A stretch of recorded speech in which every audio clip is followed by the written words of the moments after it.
When the Prophet, peace and God's blessings be upon him, said, "I was sent only to teach," he reminded us that intellect alone distinguishes humanity from the rest of creation, and that it must be nurtured through deliberate and lifelong learning. "Seek knowledge even unto China" became a rallying call of a civilization that the historian Franz Rosenthal proclaimed as unique in human history because of its core mandate to seek, advance, and preserve knowledge. In the entire Quran, God commands the Prophet, peace and blessings be upon him, to ask for increase for only one attribute: knowledge. This thirst for knowledge and wisdom sparked an intellectual tradition unparalleled in prior human history.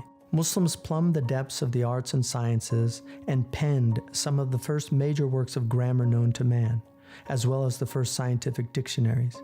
They invented new literary art forms such as the maqamat, blending rhymed prose and poetry. They gave the gift of Arabic numerals to the West. They developed algebra and trigonometry, paving the way for calculus and many of the great modern achievements in mathematics and the sciences. They immersed themselves in the great works of literature and history from such faraway places as India and Persia, infusing them with new life in works such as Kalila and Dimna, Adab ad-Dunya wad-Din, and 1001 Nights. They translated the classics of Greek logic, philosophy, mathematics, and science into Arabic. In fact, it was the great translation movements in the Muslim world that helped launch a renaissance of learning and fertilization that awakened Europe from its long intellectual slumber and led to some of the most important advances in the West.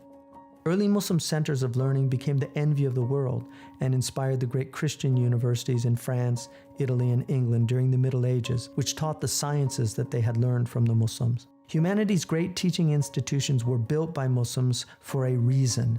They knew that structured learning provided the best means to prepare students for the challenge of cultivating this world for its own success, but more importantly, for success in another, more perfect, more excellent, more beautiful world. Hence, Muslims built their schools to remind students of paradise and the higher purpose of education.